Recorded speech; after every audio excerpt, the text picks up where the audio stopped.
What's happening? Hey guys, going welcome on? to the Hop's Metal Show. Hop is in the top corner. This is West Place of String. Right on. And for whoever's got that, if that's me that's got that playing in the background, I apologize. I'm going to try to figure out how to kill the extra. I don't hear anything. Yeah, it's Yeah, I don't hear nothing.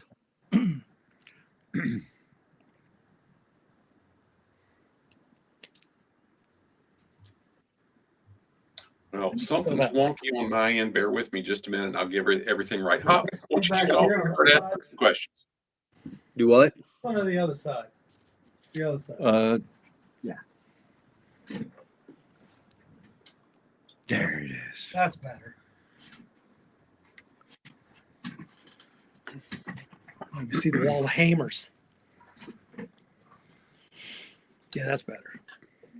So, we got both Bob and Brad with us. Wasn't quite planning to have both of them. So I guess, first of all, I ask Bob first. I guess tell everybody a little bit about yourself and maybe some of your history briefly.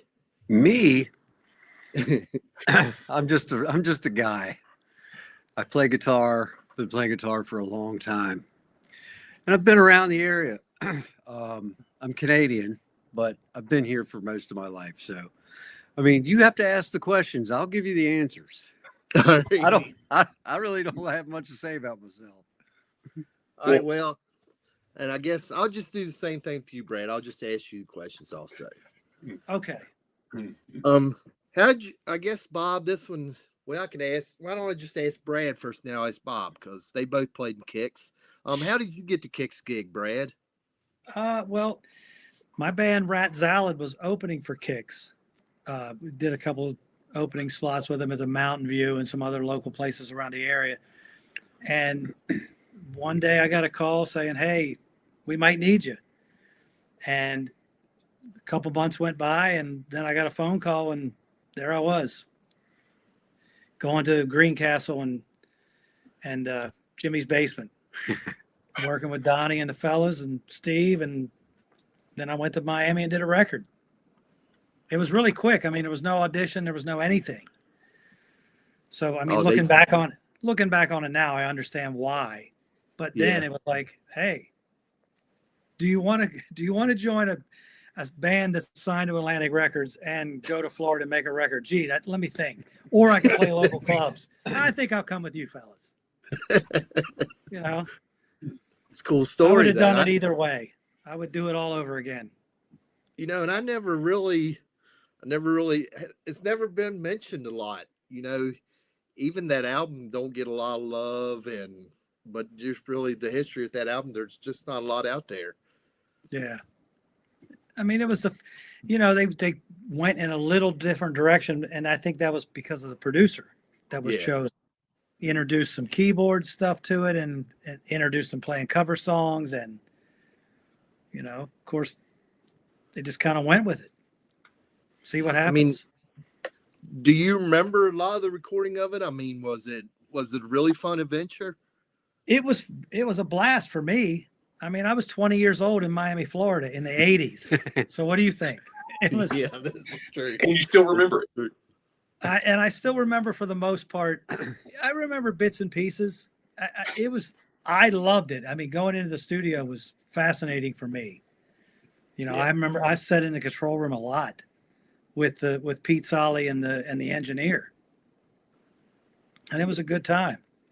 So, Brad, I noticed we've connected on LinkedIn, and I noticed that you've got a hell of a resume for the sound, the engineer, the stuff that you do for a number of other bands. Is that where all that started?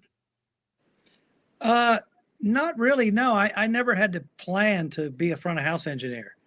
I wanted to be a rock star, but I had to pay the rent.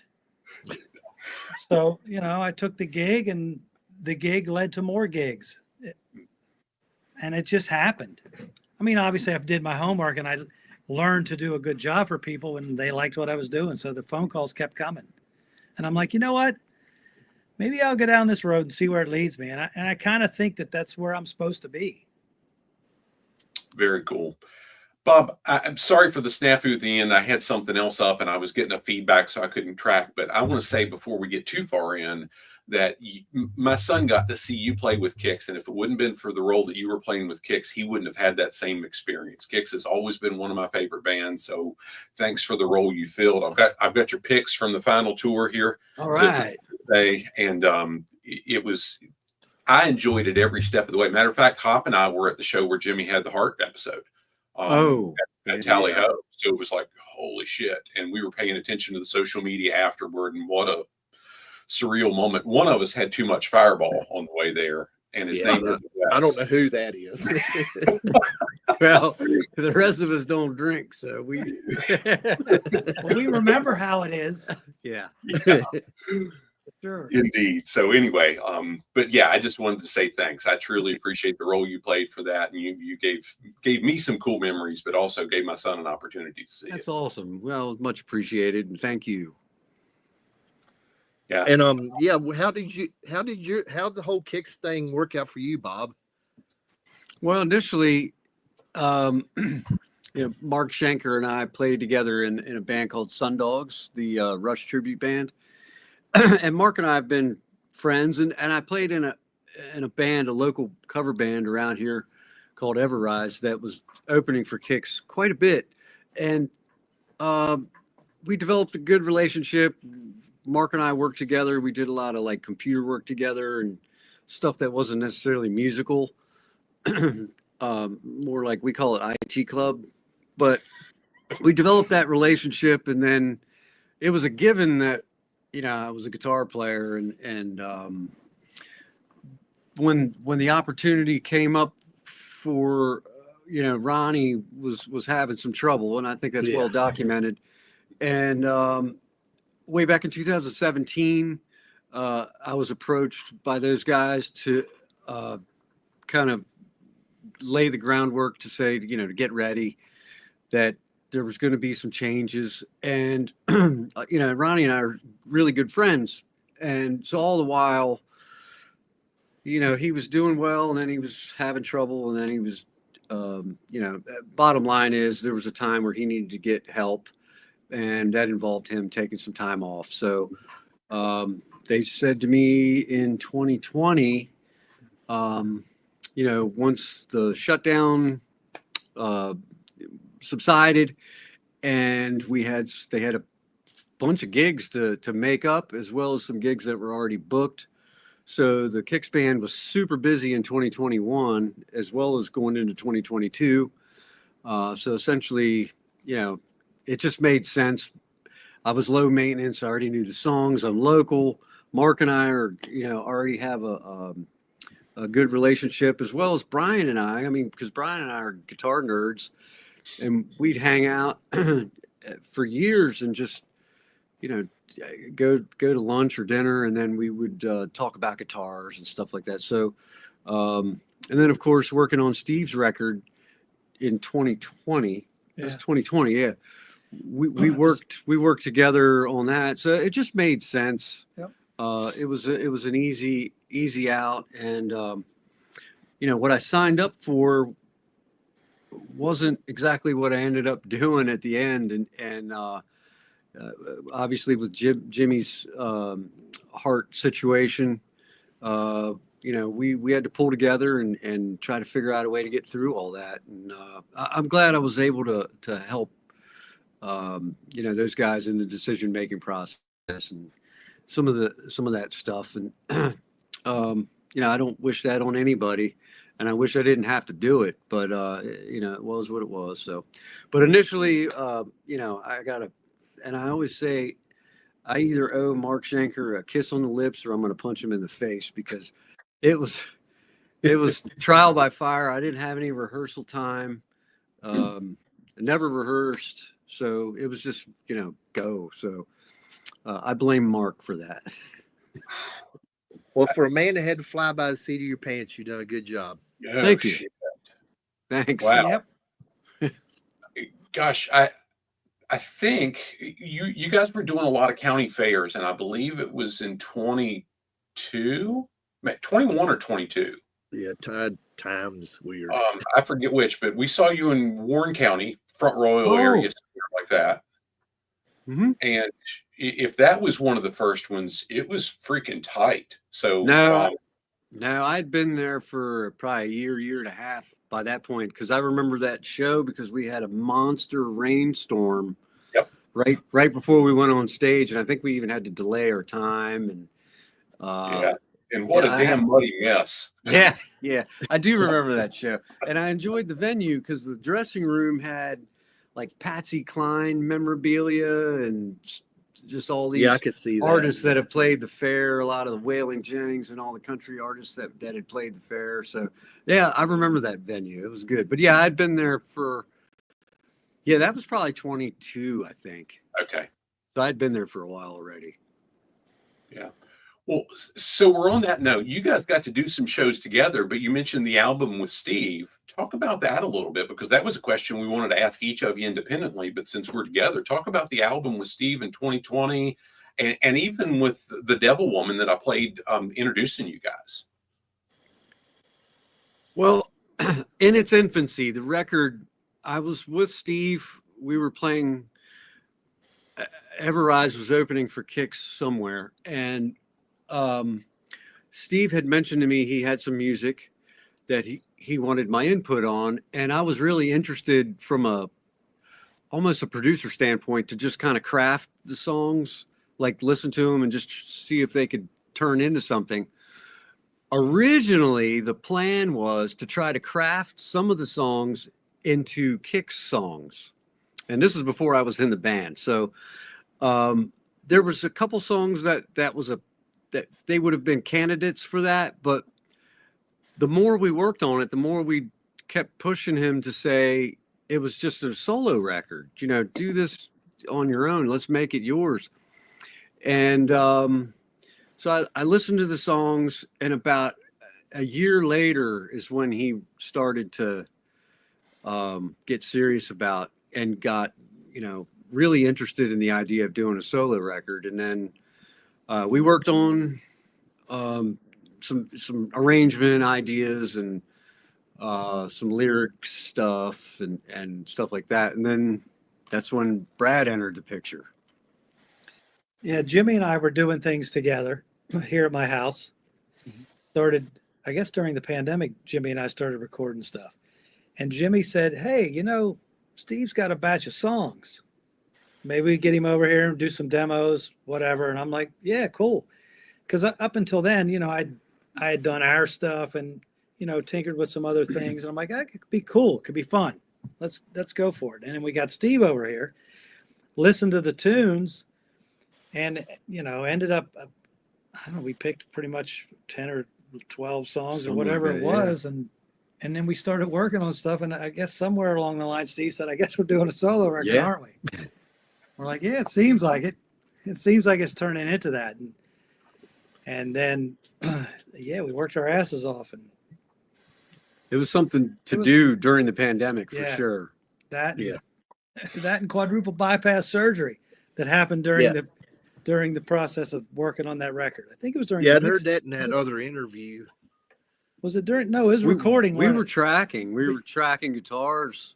Yeah. And I was here almost every day, but I had left one afternoon. Yep. He had a doctor's appointment the next morning. And the next day texted me and said he couldn't make it because he had to go get a quadruple heart bypass. Yeah. Well, I texted him a picture. I was on the gurney in the back of the ambulance on my feet with a blanket wrapped around my feet. And I said, I don't think I'm going to make it tomorrow. Yeah. So he's like, what? Yeah. Yeah. So it was completely almost unexpected, but in the end, it was good that they caught it. And then and then I came home, and I think within 3 weeks after getting home, I pretty much started working on the record again. I was only down for 3 weeks. I was out of the hospital 3 days after the surgery. So I'm like, I got shit. I read you was only allowed to I heard you was only allowed to lift 20 pounds, and you figure your Les Paul didn't weigh that much. So it was a gap, but my surgeon said you can't lift anything heavier than a gallon of milk. and that's 10 pounds. I'm like, well, shit, I got a couple of Les Pauls that weigh under that. So I guess that's what I'm lifting. Came home and strapped one on. I'm like, oh, I can feel this a little bit. Well, so that was with Steve on his solo record. How about Devil Woman and any of the stuff that you guys did with Jimmy? And I don't know who the fellow was playing keyboards. I apologize for that. That's all right. That the guy playing keyboards is actually Enrique's playback guy. But the Devil Woman video, I had always wanted to record that song. And actually, I was working with a band called Him from Finland. And I kept telling the singer, you guys should cover this song. And then one day I'm like, shit, I guess I'm going to cover this song. And then Jimmy and I and Bob got together, and Jimmy of course came up with the idea to track it a little bit differently with the drums and all. And we just did it. Very Cool enough. cool. So, Bob, you did a lot of backing vocals in your time with KIX. When you guys do stuff together, like Devil Woman, do you do backing in that as well? Or Brad, is that strictly you doing the vocals? Yeah, It's pretty much just all Brad. Yeah, I did all those vocals.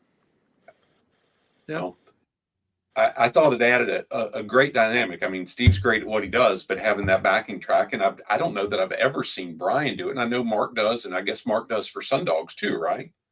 Mark does all the vocals for Sundogs. Yeah, he plays the part of Getty, so he's singing. Yeah. Yeah. Were you always a Rush nut? Is that why you decided? I was. to do... I when I was young, I mean, guitar nerd stuff. I was just into the tone of Alex Lifeson's, specifically a Moving Pictures record. The tone of his guitar was just incredible, and so growing up, always being around music, I appreciate the music of Rush because it's so unpredictable, and you just never know what to expect when you get a new record. So, but I fell out of love with that during the Shredder days. In '87, I moved to Los Angeles, and I did the whole Music Institute thing and got caught up playing Ibanez's and doing all that stuff, all the aerobics on the guitar. It was around that time I kind of fell out of love with a lot of the things that were my influences early on. So it wasn't until 2020-ish. I mean, I still enjoyed listening to Rush, but when Mark asked me to join and I started to learn the songs and working on the songs, that's when I kind of remembered how much I appreciated their music and try to emulate his tone and his vibrato and things like that, and his chord voicings, which are pretty evident in a lot of players today. What he did was just really different back then. I mean, as a three-piece, you got to do what you can to fill up, a lot of the gaps. But it was around then I fell back in love with it again, and it's math rock, so we have fun. Cool enough. Hey, I just want to go to Brad. As far as, well, I mean, I know you went from Cool Kids to Climbing the Walls, and that transition, was you already heavy transition when you did the KIX thing? Was you already playing heavy stuff, or did it just come along? And what brought all that on? I was always AC/DC, Aerosmith, Cheap Trick kind of influence. And my band that opened for KIX before KIX, it was a mix of covers and originals, which were in the vein of AC/DC, Aerosmith kind of stuff. The transition from KIX to Wrathchild, actually Wrathchild started doing cover stuff, which again was Thin Lizzy, Cheap Trick, AC/DC, Aerosmith, Kiss. And we started writing tunes that were in that vein when we were 5-piece.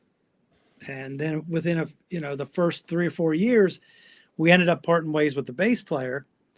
And the next batch of songs that we wrote was more of a collab of the four of us.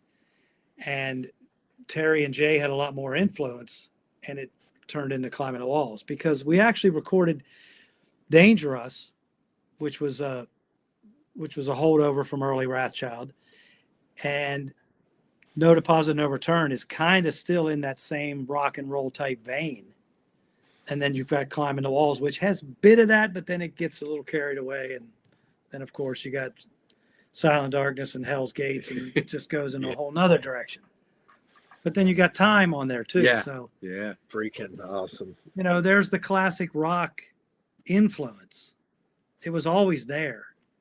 Yeah. It's just that collectively, when we started writing together, it became a mishmash of everybody's ideas, and without anybody outside going, hey, wait a minute, maybe you have 3 songs here in one, and maybe you should, you know, we didn't have that. And so we wrote what we like to play, and that's what Wrathchild became. Very cool. Guys, And I'm Go ahead, going Wes. to date us all a little bit and say I've got a buddy that moved down to the Harrisonburg area where Hop and I live. And I think we were maybe 7th or 8th grade year, and he came down from Maryland, and that was the first time I remember Wrathchild America, because he just raved about you. And today he lives in Seattle, and he does all this classical guitar and he all this stuff. But he's been all about it for ever since. So that was when I first heard about you. Yeah, I've probably got Climbing the Walls in my top 5. I guess if you want to call it thrash albums of that whole scene. It's an album that should have did way better than it did. Not that it didn't do bad, but it should have been way bigger. Yeah, there's a few reasons for that as to why it didn't. You know, I mean, the transition from Wrathchild to Wrathchild America is one. Yeah. There was a shit ton of press that was done for the original release date when the band was Wrathchild. And then the UK band came along and said, no, you can't put the record out. Well, all the press came out and no record. So by the time the record did come out, everybody had forgotten about it. And there you have it. Now, was Souls at Zero, was that the Wrathchild guys, or was it just you? No, that was all Wrathchild guys. All right. Yep. Atlantic had dropped us, and we're like, we never really got on with Wrathchild America. You know, it just it was never the same. And so, you know, we're like, you know what? We're not on Atlantic anymore. We're starting over. We're going to shop new material. Maybe we should change the name. And that's what we did. And a lot of those first tunes that we wrote, people think, oh, you changed your style of writing. It's like, no. There's a lot of those songs on Souls at Zero that were written when we were still Wrathchild. It was just a natural progression that's the direction that we went in. We're like, maybe we need to simplify things a little bit. Yeah. And, you know, and that's what it became. But it was the same 4 guys. And I got one more question about Climbing the Walls, and then I'll quit pestering you about it. It's okay. I was watching Ice-T. I don't know if y'all have heard Ice-T's version of Comfortably Numb. Well, Body Count's version of it. I haven't heard it yet. I saw it. He was on Jimmy Fallon. He was talking about he couldn't believe that they gave him permission because Pink Floyd's pretty stingy with their songs. Was that even an issue when y'all done Time? No, I don't remember it being an issue. And we did have to get permission as well. Yeah. But yeah, it was never an issue. I mean, we tried Go ahead. We tried to do it as close to the original, but yet with our own little touch as we could. We were, you know, Terry was a big David Gilmour freak. So, you know, he wanted to copy that lead as note for note. Oh, yeah. Y'all's version slams. I mean, some friends of ours, their band, Draven, they used to play it back in the day, and they played it the style you played it, you know, with the distorted guitars and all that. Yeah. Yep. Yeah, they played the Every Mother's Nightmare version of Long Haired Country Boy as well, and that still has me hooked to this day. Nice. So, guys, you've both had some absolutely amazing experience in the music world. If we were to put each of you on the spot, could you point to here's the coolest thing you've gotten to be a part of individually or together? Well, I get asked a lot about most memorable performance or whatever. And I like to tell people that it hasn't happened yet. But so far, I mean, Brad joining the KIX band on the final show, Yeah, that was freaking awesome.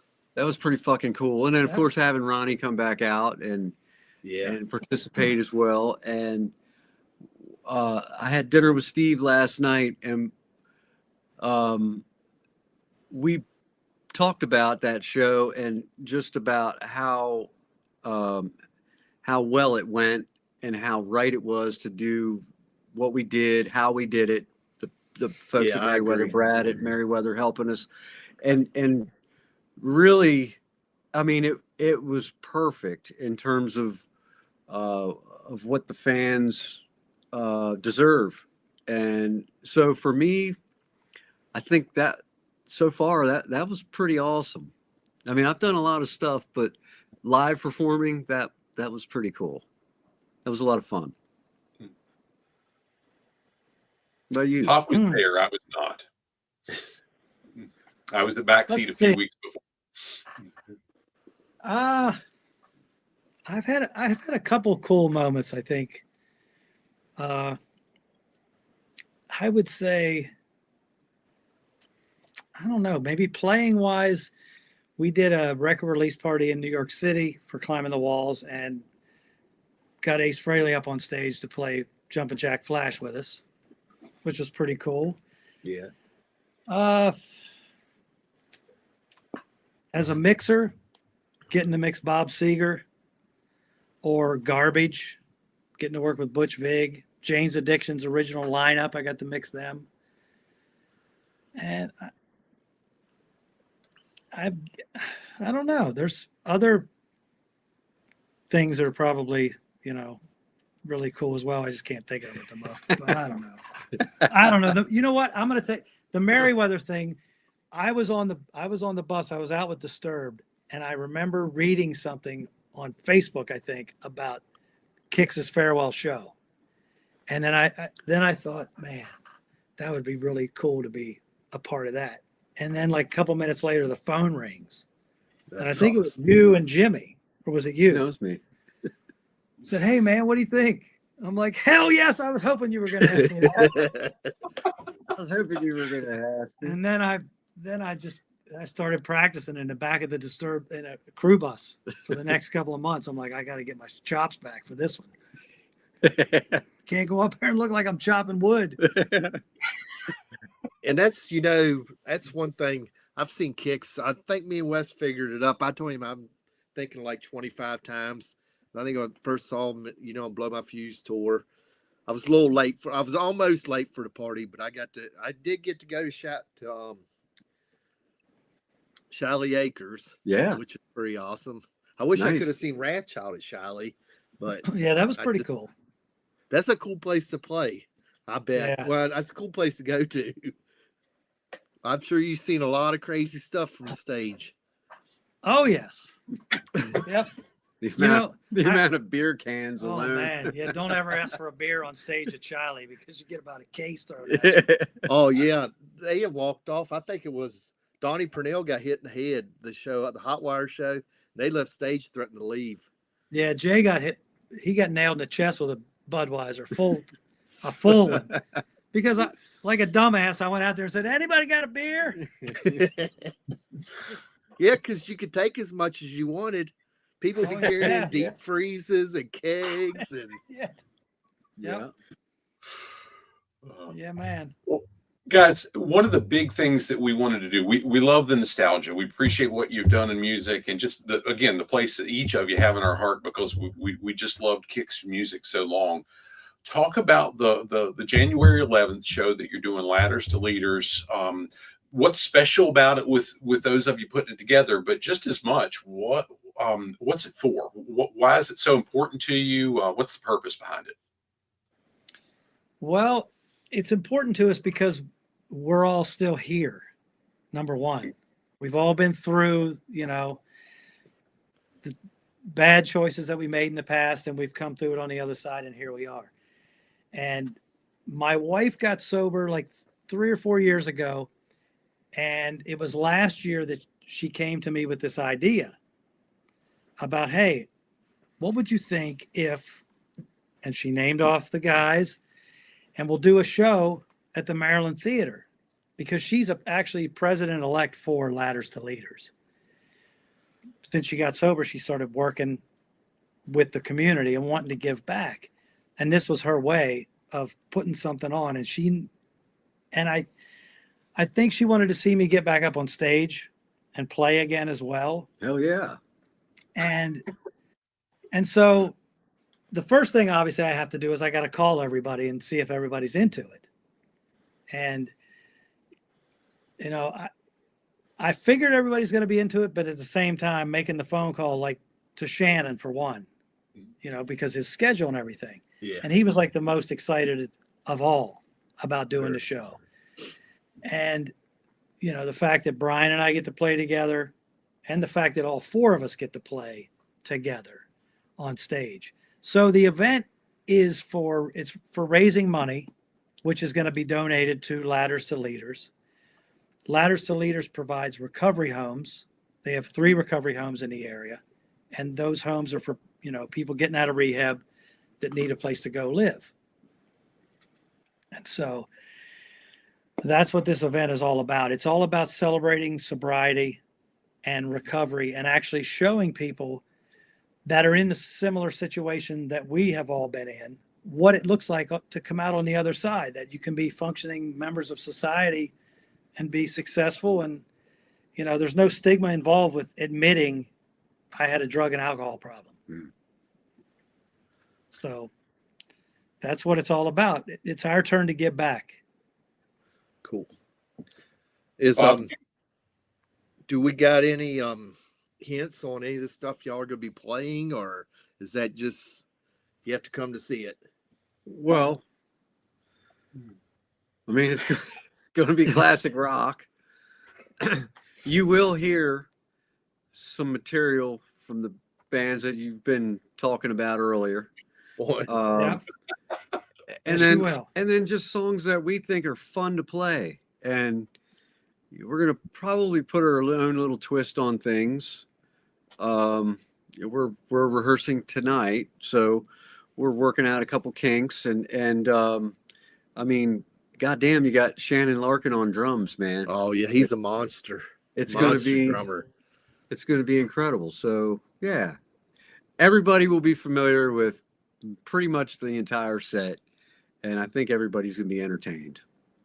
Y'all's Sure. VIP went fast too. I tried to Yeah. get all I could do was get tickets. Yeah, It did go really quick. yeah. Yep. Yeah, guys, what a cool way to support. Yeah. My wife and I do an event each year here in Harrisonburg. It's in a completely different space. I've got guitars, but only because I like them and they look cool. I wish I could play them. I'm not you guys. I'm a dumb hillbilly. But we try to pick a local charity or nonprofit to support each year. And initially, when I was starting to dig in, since the name Ladders to Leaders, I'm thinking, is that firefighters? And it's not. But we're doing one coming up in June to support a local firefighter foundation and so on. But I just love that you're doing it, most specifically because February will be 24 years for me being sober. And Congratulations. guys, the first 2 years was the hardest fucking thing I've ever done in my life. I didn't even want to be around. I didn't see Hop for probably 5 years because I couldn't. It wasn't his problem. It was mine. I couldn't be around it. So just well done to be able to be doing that. Well, Yeah. keep it up, man. It's also kind of a full circle moment for me as well, being that the first time I had Shannon on stage with me, he was 14 and I was 19. And then, of course, you know, I have my band, he's got Wrathchild. Then I'm in KIX with Brian. And then I'm in Wrathchild with Shannon. And then Souls at Zero. And then Souls at Zero breaks up. I move to LA and I join up with Shannon again in a band called Back Alley Gators. And then, you know, during the pandemic, actually before the pandemic, Bob gets me to mix an Everrise song. Yeah. And then Bob and I end up working on Steve's record. And Brian comes to my studio and works with a band called The Arrival that we did a record for. And now, fast forward, and here we are. All four of us are going to be on stage together at the same time. Yeah. So You know, It's when I look, that when I that's when I probably the seen- most surreal moment that hasn't happened yet. Is that one right there when we walk on stage together for the first time, and we kick it's down. even, it's even kick down that surreal first as a song. fan. Yeah, because it's the first time, and maybe it's the only time that the Yeah. four of us are going to be on stage together. Who Yeah. knows? And You know? you know what's like what you said. That's the way I looked at. You know, here you got, you know, Wrathchild and KIX coming together. Two of my favorite bands from the Maryland area. You know, and everybody's, and you know, to see, it's been amazing to see all you guys go in your different directions too, and where everybody's come out the end. But like you said, you've all come full circle. That's cool. Yeah, it's very cool, and I'm really looking forward to it. It's gonna be fun. Yeah. One of the things, guys, that Hop likes to do for his channel, and usually if it's in-person interviews and whatnot, he does this thing called This or That, where he'll toss out two different ones and you pick this one or that one. Is that something you're all open to doing? And he'll probably edit it out, use it separately outside of this live feed. Sure. Okay. Why don't you Okay. start that and you answer? But I'm going to, the one I asked you about, I'm going to make a change to, because I want to specifically hear Bob's feedback on one of them. All right, I don't have that list, but I know which one it is. I couldn't come up with mine. All right, anyway, and there's no wrong answer. So, Who's going Eddie first? Van Halen or Randy Rhoads? You want him to go first or me? Either or. Eddie Van Halen. What was the question? Eddie Van Eddie Halen Van- or Randy Rhoads? Sorry, I got to go with Randy Rhoads. Cool enough. All right, this one stumps a lot of people, so I'm kind of curious on what y'all are gonna think. Highway to Hell or Back in Black? Oh, Highway to Hell. I got to go with Back in Black. I'd like to hear why from either of you on some of them. You don't have to on every, but every now and then weigh in on why. For me, it's Bon Scott. I like Brian Johnson, and Back in Black was an amazing record. It's probably my second favorite, but Highway to Hell's just, it's when it all came together, I think, for AC/DC. And I mean, it's classic. It's a classic record. Did Mutt Yeah, do that? Yeah, Mutt Lange did that one. Did he do Highway to Hell? Yes. Yeah, he did both of them. Yep. Oh, because that would be my excuse for picking Back in Black. But for me, it's just, I just love the record. It's just awesome. I mean, they're both amazing. But if I had to grab one, I would grab Back in Black. You know, with both them albums, it's amazing. It is completely amazing how they didn't miss a beat. I mean, how, you know, the album after with the new singers sold more than their greatest album with Bond. Mm-hmm. Yeah, they didn't miss a step. You're right. All right, so next one is Joan Jett or Lita Ford. Joan Jett. Joan Jett.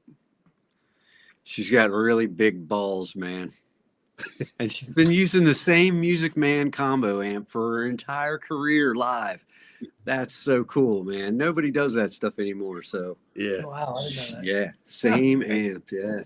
If he'd asked me that question 3 years ago, guys, I'd have picked Lita 10 times out of 10. But seeing Joan on the stadium tour, I'd never seen her. Holy shit. What a great ball show. of energy, man. Ball of energy. Now, I seen Lita here a couple months ago, and I was pretty impressed. She's still got the chops, too. Oh, yeah.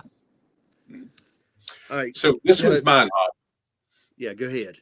So his question was Creed or Nickelback, but I'm taking Nickelback out of the equation specifically because I want Bob's, and I'm going to put in Creed or Alter Bridge. My son's going to see this, and he's really going to be disappointed in my answer. Miles Kennedy is just phenomenal. You can't bet against anything that Miles does. We're the same age. He's super talented. He's very modest. Aside from being just an incredible vocalist, and a great songwriter, and a good singer, and the work that he does with Slash is incredible. He's just a good dude. Now, that doesn't, I'm not saying that Scott Stapp is different. I don't know him, but I can't get down with Creed. If Miles Kennedy's singing, it's it's going to be good. Oh yeah, look what he did with Guns N' Roses stuff at the induction. I mean, he Yeah. knocked that stuff out of the park, I thought. Yeah, he's extremely talented, and he's just a good dude. He's just a modest guy. No ego, nothing like that, and he still has a lot of gas in the tank. He's got a pretty bright future still. Yeah. He's a pretty busy guy too. He stays, well, I remember Hailstorm talking about how popular they are in Europe because they, Hailstorm opens for them, but over here they're just not nearly as big for some reason. Brad, I'm not letting you off the hook. I'd like your input on that too. Well, I would take Alter Bridge over Creed. Okay.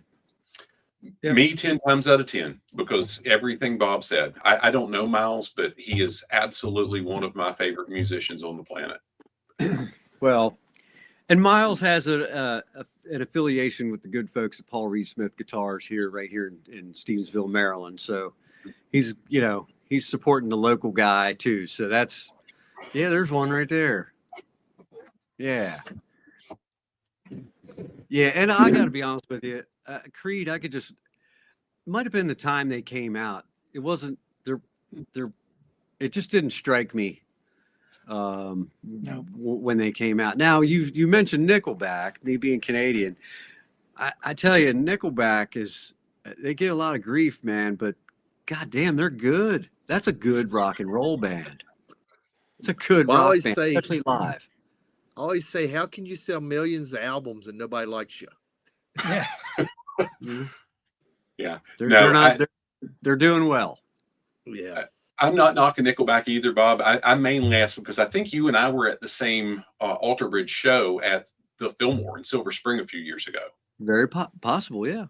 And holy shit, I've never been in a crowd that tight, that crammed in anywhere I've been. My wife is 5 foot tall, 115, 120 pounds. I'm 6 foot and 250, and I was uncomfortable. It was just weird. I've never been in a crowd that tight. So next time I'm going to have seats or I'm not going. So anyway, back to you, Hop. All right. So this is me and Wes's pride here, I guess. It's the hair metal stuff. I'm all about that. Cinderella or Poison? You can't even be serious. It's not a question for me. I know the answer, and I'm guessing I'm on the same page with the two of you. Yeah, I mean, I've got an answer too. So. Can I? Go ahead. So we have a rule around my house. There's no poison. We do not. If it comes on Sirius XM, it gets changed over to either Yacht Rock or Classic Vinyl or something. Yacht Rock. We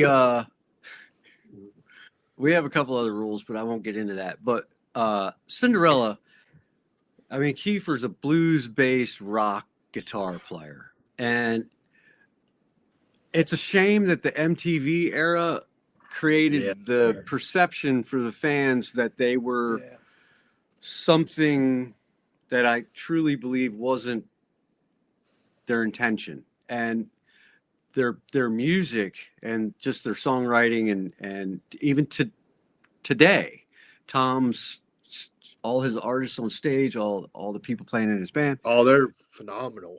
And they're all blues-based rock guys. They get down and dirty with the music.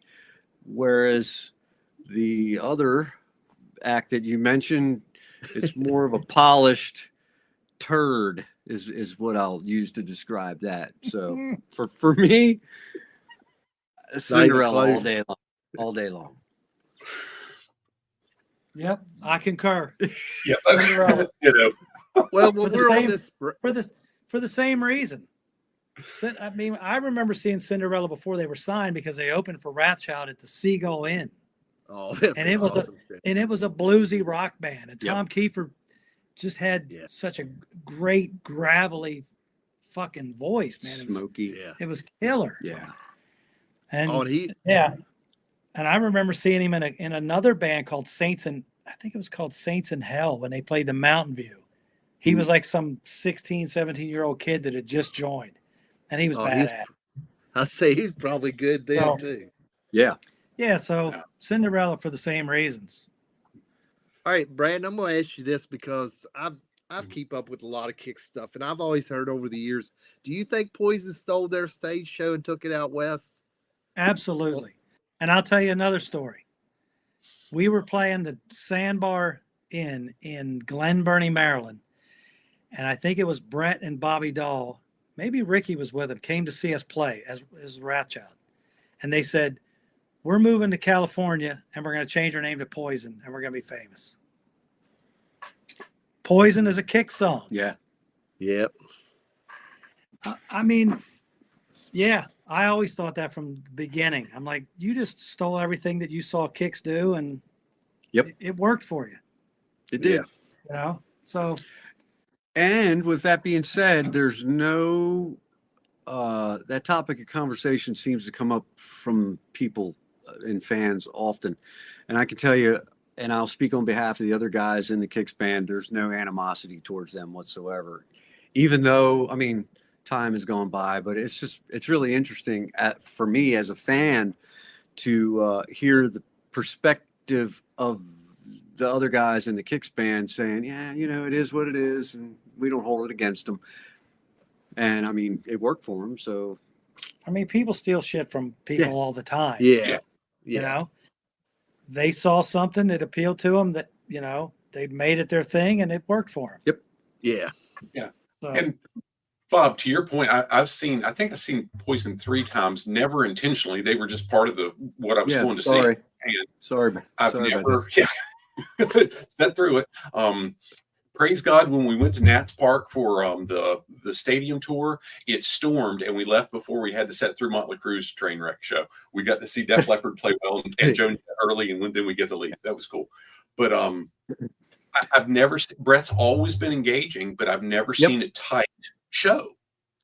It's just never been there. And Well, they may be mailing it in. I don't know. I mean, I know a couple of those guys personally, and they're great people. Everybody's matured and they've become wise with age. And I mean, kudos to them for still going out there and grinding it out. They've got a tremendous fan base. They're what we call a legacy act now, and their days are numbered just like a lot of acts, KIX included. So I mean, kudos to them for going out there and just keep doing it for as long as they can. sure. Yeah. Well, I don't think there's any tracks there. It seems like it's them for them real. Yeah, I don't think they have any reason to have tracks. It's pretty basic, pretty simple. Well, yeah. I mean, I wouldn't know. I wouldn't be able to tell. Let's put it that way. Yeah. All right. Well, the next question, it'll be a little bit different. I don't think this is going to be a landslide either way. Zeppelin or Sabbath? Which I think I know what Brad's going to say since he had a Zeppelin. band called Rat Salad. Oh, you're going to say Zeppelin? yeah, I'm going to say Zeppelin though. I mean, is it safe to say without Zeppelin there wouldn't be Black Sabbath? I don't know. I mean, I don't know. I liked Robert Plant over Ozzy. For me as a kid wanting to be a singer and a guitar player, I favored Jimmy Page and Robert Plant. You're almost asking me whether I'd prefer Christopher Cross over Michael McDonald, and there's no answer to that question. So I appreciate both, and I'm grateful that they are influences Black Sabbath and Led Zeppelin on our lives. And I can't pick one. I just can't. How did you feel about Ozzy being inducted twice? I guess twice in Rock and Roll Hall of Fame. And I thought it was well deserved, but I know some people are like he shouldn't have got in twice. I mean, good for him. He's a legend. He's he's right there with Willie Nelson. He's an American icon, even though he's English. I mean, he's right there, man. And It's true. yeah, he deserves everything that he's gotten. And I mean, the fact that he's made it this far, I mean, no one would have guessed. But yeah, good for him. And it's two different acts, really. Yeah. Black Sabbath is different than Ozzy's stuff was. So All right, so here's my last one. This will be interesting. Blow My Fuse or Hot Wire?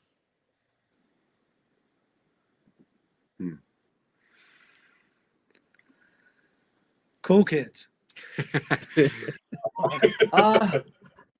You know, I played a lot of the songs from all the records. One of the ones that I enjoyed, I mean, closing the night with Blow My Fuse every night when we didn't close with Yeah, Yeah, Yeah. That's a lot of fun. That was a fun song. Listening wise, though, I think I like to listen to the record, and I haven't listened to any of the records in a while now. But if I listen to headphone music, I'll listen to Hot Wire. Yeah. I think if I had to pick one, I like that record a lot. Yeah, it was just a weird time music. I think that record didn't get the love it deserved neither.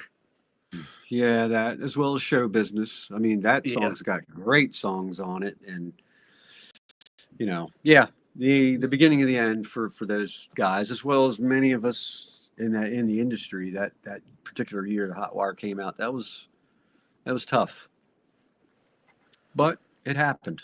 We can't change it. Yeah, there's nothing we can do about it. It's just part of it. Brad, I didn't hear a pick of those two. Huh? I didn't hear a pick between those two.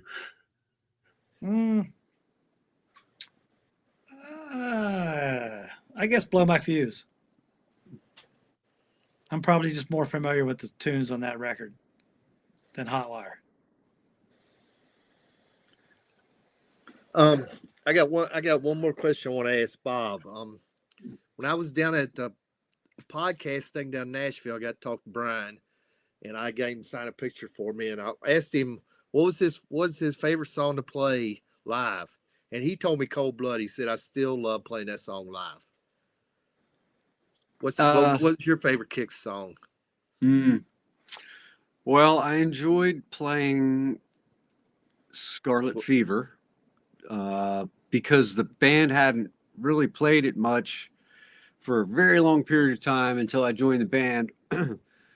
And we played it almost every night that I was with the band. So I enjoyed playing Scarlet Fever. It was fun. It was just a cool groove. I mean, I liked playing them all. I don't think there was any that I didn't like to play. And you would think the guys that played those songs for, let's say, like Don't Close Your Eyes, after playing that song as many times as they did, you would think they would get tired of it. And they never did.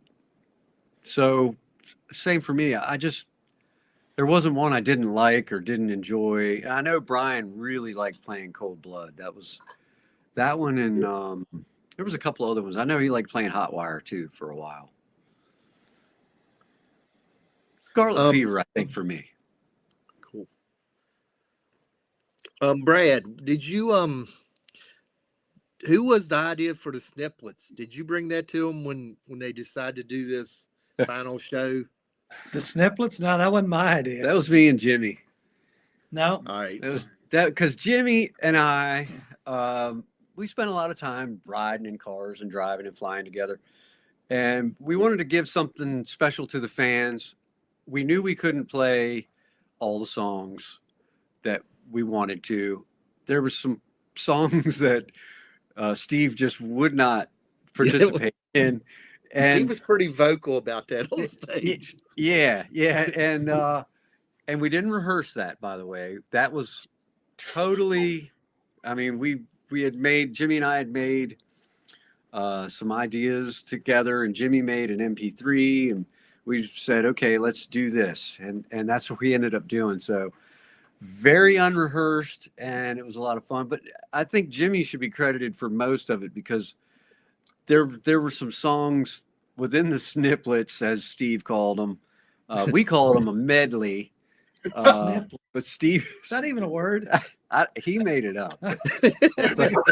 But you know, we didn't want to play the whole song. We didn't want to hog up, you know, our valuable set time, but we wanted to give everybody something. So I think Jimmy was probably the nucleus of the idea, and then he and I worked on it backstage at a couple shows. We came up with some ideas, and then we sent things back and forth during the week, and eventually we presented it to the band. And as normal, Mark Schenker didn't practice it at all until I think the day of the show, which shows you how good of a musician he is, because he pulled it off.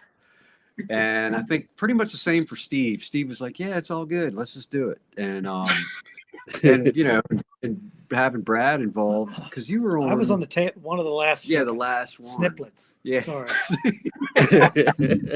Yeah, so that was a lot of fun. We enjoyed that, and that was a good little thing to give the fans, because it didn't leak prior to the show that we were going to do something like that. So when we started playing Cool Kids and some other things, and some of my personal favorites, it was just cool to see their faces light up and say, oh my God, you know, even though we didn't play the whole thing, we gave them a taste, a snippet, if you will.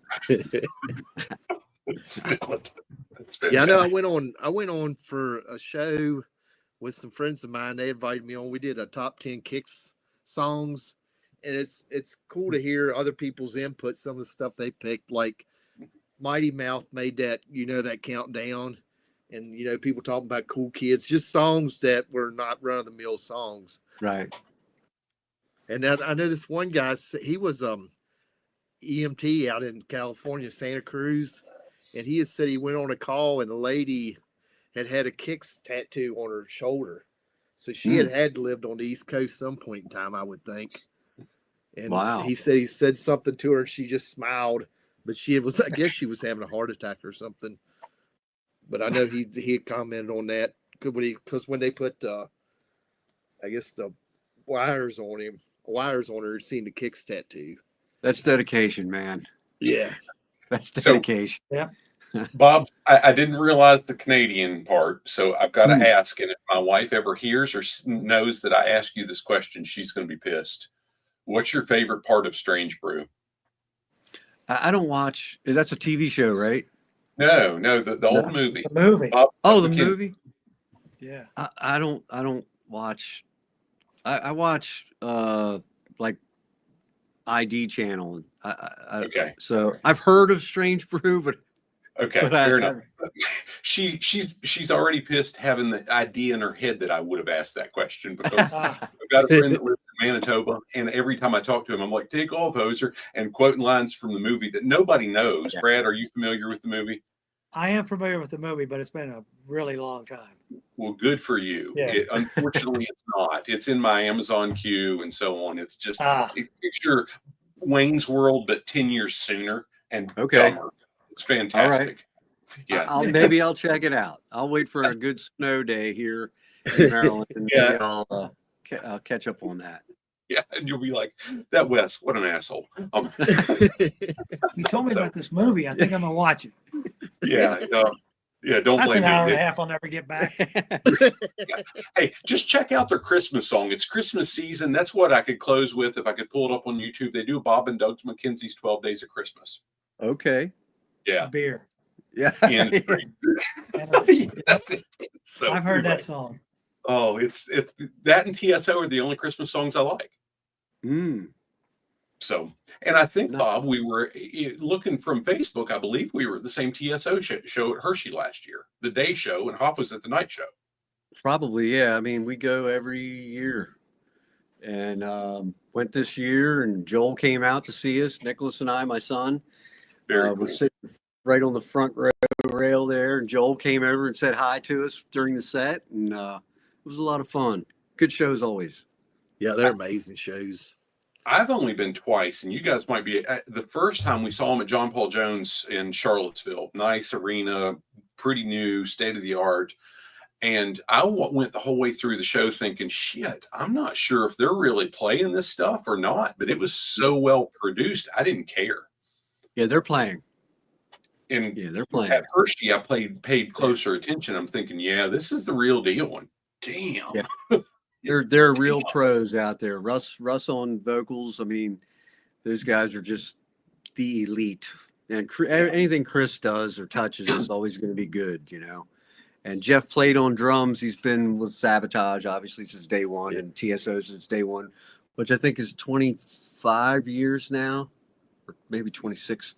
I mean, they're good. Yeah. It's an unreal show. Yeah. Yeah. Guys, I don't know if I've got anything else. Hop, do you have any other questions to before we end the live stream? No, I think that's it. Okay. Guys, Can we plug please the ticket sales for it's marylandtheater.org? Yeah, marylandtheater.org and Ladders. Yeah, marylandtheater.org and also Ticketmaster. Yep. Under Ladders to Leaders Recovery Benefit Concert. It's almost sold out, and we're trying to push this thing. So we're really close to being sold out. Definitely a low ticket warning. So yep, we're trying to get some people, hopefully down around your area, that'll come up. Well, one is right here in the feed, and that's Hop. He and String, who usually does the show with him, both of them are going to be there. I can't make it up. I don't think, but anyway, maybe I can twist some arms. But okay, guys, what I'll do is I'll get the links and put them in. I think I had it when I originally shared this, but I'll go back and double check and make sure I've got it in the comments thread on the YouTube side and share it over in the Hops Metal Show Facebook group as well, because definitely want to do anything we can to help get you guys sold out. That's a cool event for a great cause. Yeah, that'd be awesome. Much appreciated. If you guys will hang for, give me 15 seconds to kill the recording, and I'll give you some logistics when we're done. Sure. Appreciate you being with us. Thanks guys. for having us. Appreciate it. Thank you. Hop metal.